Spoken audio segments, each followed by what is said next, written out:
for work today. We're dealing with a Strand lighting emergency failure or power failure transfer panel. Basically transfers the house lights at this theater site to emergency power when the main power goes out. So inside here we've got a whole lot going on. Or at least it looks like a whole lot. It's actually pretty simple. Basically we have 4 modules that are all the same. You have 2 3-pole circuit breakers that are mounted on this common linkage bar, and we have a gear motor with a bell crank on it here with 2 micro switches. And what happens is when line power is lost, this motor gets energized with emergency power and runs this crank to the other position. The fulcrum is this bolt right here. So you can see when that happens, if this motor's down, it will flip off the normal power breaker and energize the emergency power breaker.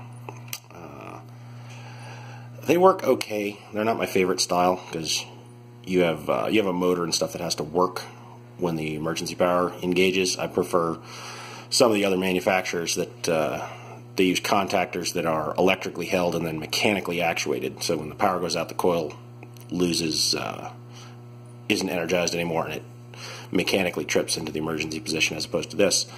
We're going to actuate this, and you can actually see how it works here. We push the test button. Ears warning, this is loud. So that's now in the emergency position. And that's back to the normal position. Real common problem with these is that they don't get exercised.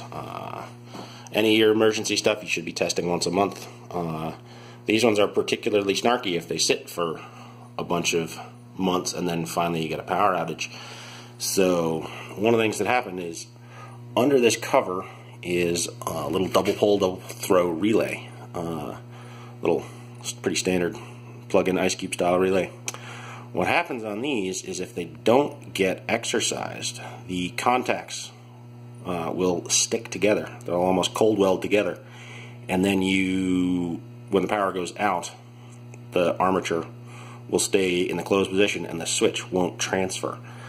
The other thing that what we're dealing with today on this one is at some point they had a power event, and up here there are these 3 fuses you can see hanging out behind my meter, which are the phase sense for this system. So basically if any of those phases lose voltage, this system is going to transfer into emergency power. And what's going on here is you have 3 fuses. You'll see there in there. Come on, focus. And C-phase fuse you'll see is supposed to be an MDA-10. The other ones are MDL-1s. And what appears to have happened here is at some point that fuse blew, and somebody other than me came in and changed it out for just a generic 10 amp fuse. And when you see fuse ratings called out on that, that can be important because an MDL fuse is rated for 2 times its current rating for I think 60 seconds, maybe it's 120 seconds. But so that's a 10 amp fuse, and if we run this thing into emergency, loud noise warning. So now we're in emergency. When we run back, I've got this meter set up to read the inrush, and here we go. 15.5 on a 10 amp fuse.